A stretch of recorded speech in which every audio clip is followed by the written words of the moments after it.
Holy shit. I don't think that right now the way that they're living, the conditions that they're living are up to our standards. We just bought a McMansion. I intend to sell it for around 850 grand. $1,000 is sold. Okay. This is going to be a bumpy ride. We are on the back roads of Ingram, Texas, in the heart of the hill country, driving down a pretty rough area. A lot of mobile homes kind of tucked back here. It's beautiful land. It's been getting developed over the past 4 or 5 years, and this was kind of the area where there's a big meth problem, just kind of like that whole gross area. And that's exactly the area I've been buying in for the last 4 years. We have had tremendous success out here. My model is buy the nastiest properties I can. I don't care if the mobile home's falling apart or together or whatever. This property, I bought it, and I have never been to it. So y'all are going to get to see with me what I bought at the same time I'm seeing what I bought. Some people might be like, how do you buy a piece of real estate with, like, that's like against all conventional wisdom. Like, that is the stupidest thing ever. If the price is right and you know the market, you don't need to go see it. And there's probably some inherent risk, but not much. I'm going to collect rent theoretically right now. But I want to also make sure that these people are living in an environment that I think is healthy and safe for them. So that's something I'm looking out for. I'm also looking out for any obvious big deficiencies or deferred maintenance that needs to be fixed immediately. So we're about to pull up here, and you guys are going to see with me in real time what it is like to discover or buy a property sight unseen. Pretty rough. Oh boy. What did I get myself into here? Make sure I'm on the right property before I get shot. Wrong one. That's good news. Now I feel like we've hit the lottery. We didn't buy that piece of shit. We bought that piece of shit. Way better. That says 120, but now I'm questioning it all. We bought the other piece of shit. It's kind of like a shit sandwich.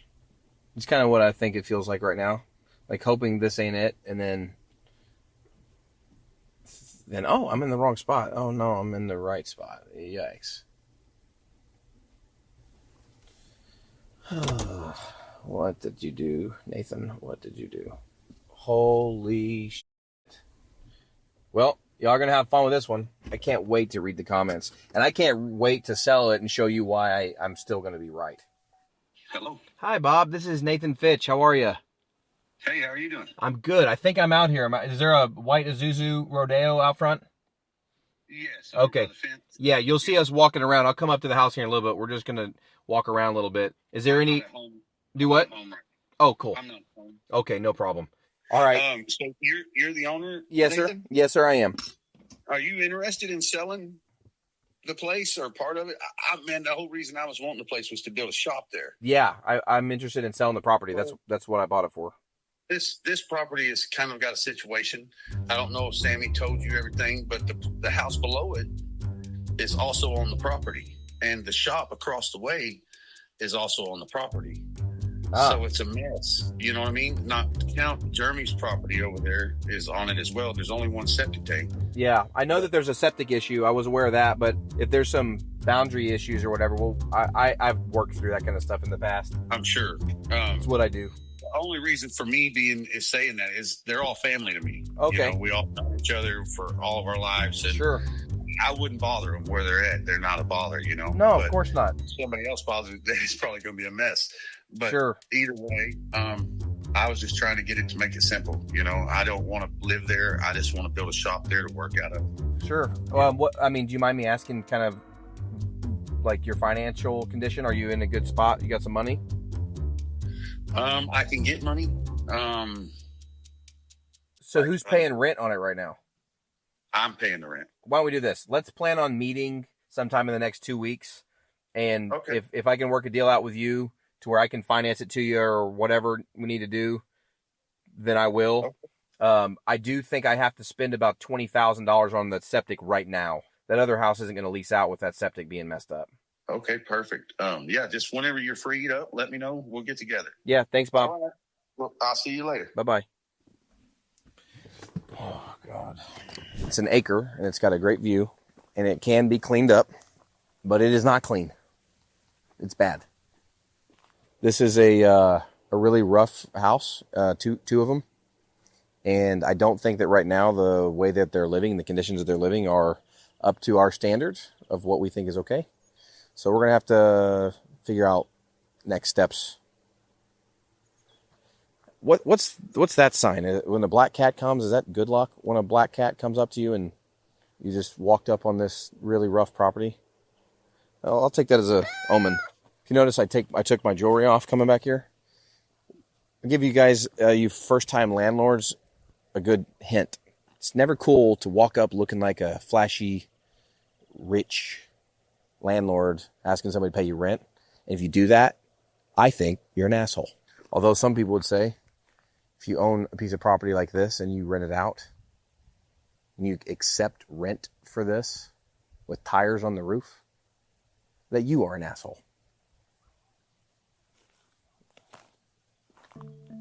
How disappointed am I on a scale from 1 to 10?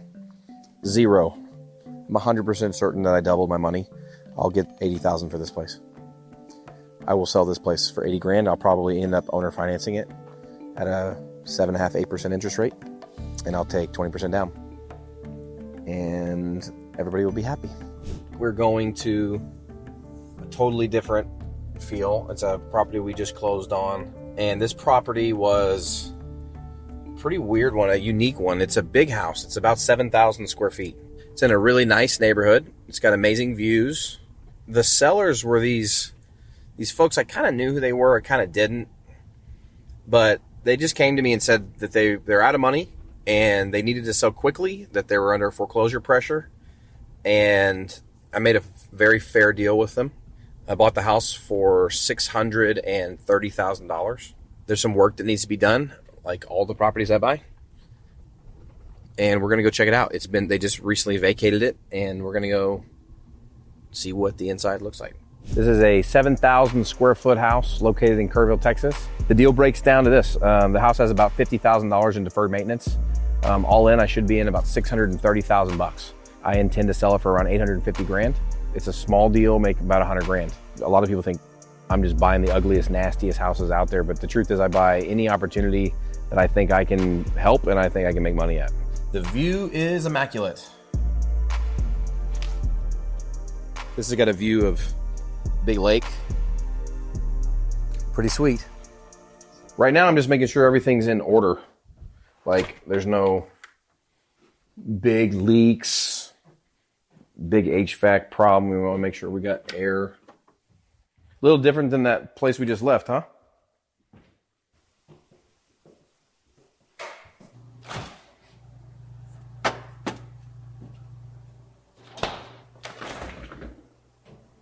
Freezer's not working. Those are old. I think I want to do all new doors and windows there. That'd be some money, but it would look a lot better. We do have a little bit of sheetrock tape issue. Doesn't look like that could be fixed. Let's go take a look downstairs, see how that looks. That deck is, I don't know, I think you can power wash a lot of it, but it just needs some of those boards replaced. There's wasps all in here for some reason. Red hornets. A little bar here. Foundation seems solid. Somebody's been up in the attic. It's a well-built house.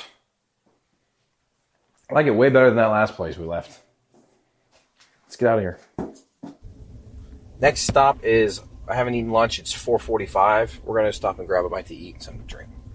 In the morning, we're going to be back at the guitar shop. We have a dude that came in. He came in 4 days ago. And this is a good lesson for those not thinking this way, but it's good to put in the front of your mind. How somebody looks does not determine how much they have. And this dude did not look like he had anything. He was not going to strike you as some dude about to drop it, but he dropped it in that guitar shop, and he spent $110,000. And he's coming back in the morning for round 2. We'll go to the shop, hit the shop at 8:30, and try to sell him another $100,000 worth of guitars. You don't know how it's going to go, but that's what we do as hustlers, man. We just chase it, and we don't shy away. But one of the things that made that deal possible was that I treated that guy like he was going to spend $100,000, even though I didn't think he was, and he did. Some people are for driving for dollars. Some people are against it. I'm for it simply because it's an action. You know, for me, I started off driving for dollars. The first house I ever bought, I bought for, I want to say, $17,000. And I got that strictly from driving and knocking. And it was during COVID, and I was just kind of bored and was trying to get into, you know, something new for myself. I was driving around. I noticed a really ugly, terrible house. It looked vacant. I was knocking on the door. The neighbor saw me knocking, asked what I needed, saying, hey, do you know who owns the place? They gave me the contact. 2 weeks later, I'd bought the house. It was, you know, granted, it was falling apart, literally, like you could see the sky through the middle of the living room. But I ended up selling that property for over $100,000 net profit. So that was kind of like one of the things that got my start. I did that driving for dollars. Now, I'm an advocate of it because, like I said, it's action. And anything is better than doing nothing if you're trying to buy real estate. What I would encourage people to do is if you're driving for dollars, don't feel accomplished because you found a vacant, abandoned house that's a good opportunity. That you didn't do anything. Finding or locating an abandoned, ugly house that fits your parameters of what you want to buy is completely worthless unless you have the ability to contact the owner.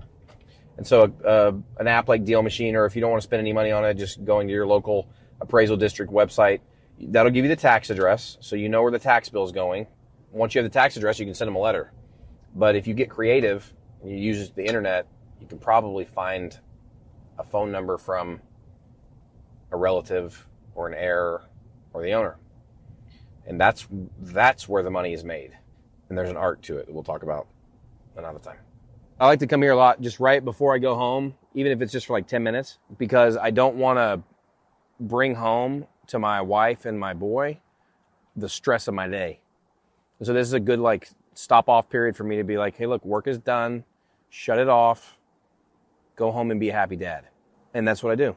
This property, I haven't sold it. We've owned it for like 2 years. And I haven't sold it because of that part. And shit, look at it. It's an incredible property. My mentor is always like, what have you done with it? What have you done with it? I'm like, well, we're getting it going, you know, but it's just one of those, it's kind of I got a soft spot for this place. What's up, guys? We are back at the guitar shop, clearing them out.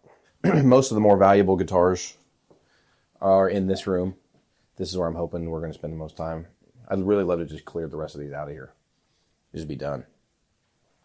This guitar is pretty sweet. It's kind of set up like a Waylon Jennings with that leather cover. Kind of hard to identify other than the neck and the headstock. So what you do is you unscrew it from the back and you pull the neck off. And on the bottom of all fenders that are authentic, you're going to see a date stamp. This one was 1967, July of 1967. So then we can identify that neck is from 1967. We peel back a little bit of the leather, and it looks like it's a blonde Fender Tele from 1967. All the parts are not original, but the body appears to be original, and the neck appears to be original. Not the original tuners either, but pretty cool piece. Somebody's going to love it. Just ain't going to be me. It's about a $5,000 guitar. Morning. Good to see you guys. There's two things we got from you guys, and it's not what George Green said it was. Like Okay. the Special 4 it's actually an L30. A Special 4 is 16 inches wide, Okay. 14 3/4, and then that mandolin, the Martin mandolin, Yeah. is not whatever. Whatever he's calling it. Yeah, because that one should have 2 points. Whatever I brought we those need to back, do. and we can. Cool. Okay, yeah. No problem. Okay, great. Very cool. See how easy it is to solve a problem when you're working with nice people? Is that? You know what would be really nice of you guys to do? Take it all. Take it all. Yeah, He's right on the money. Is that 25 for all? I don't think I can do 25, but Yeah, no, I don't think you would either. but I can play ball. I can tell you that much. I'll give you a really good deal. Yeah. I'm just stupid enough to do it. Well, you might make money on it. I mean, you're guaranteed to make money on it, but I really should just look at what's left. I think what you should have done is just took my deal at 150 last time. Yeah, maybe so. What do I got on it? 18. It's pretty sweet deal.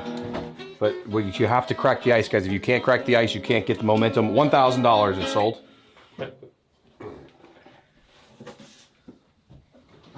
Okay. There you go. $1,000 sold. Number what? 24. Yep. What's the price? 231. What's the price? $600. Probably like $7.99. He put 1,000 on it. That's What why. number is it?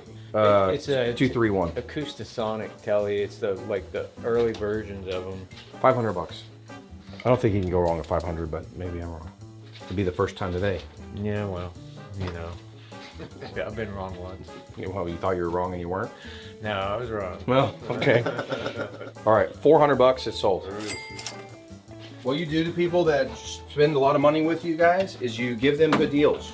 That's how you That's right. keep making money with people in the future. Dumbasses love to make one hit and run. That Martin needs to go to you guys. That's gonna sell. So buzzy. I know, but Nice just red. screw around with it. $3,000, custom shop. You're gonna make a lot of money on it. Yeah, to fix it, I'll make a lot of money. Okay, Yep. $3,000. $3,000. What number is that one? 32. Number 32. Yeah. What about this one? Number 22. So the LG one. Number 22. Let's just seeing how low I can go on them. The lowest I can go, I'm giving it to you, bottom dollar, $1,000. $2,000. I'd pay 17. Go ahead. Yeah. We'll let you guys know how it goes. We're gonna get to negotiating and we'll follow up with you next week.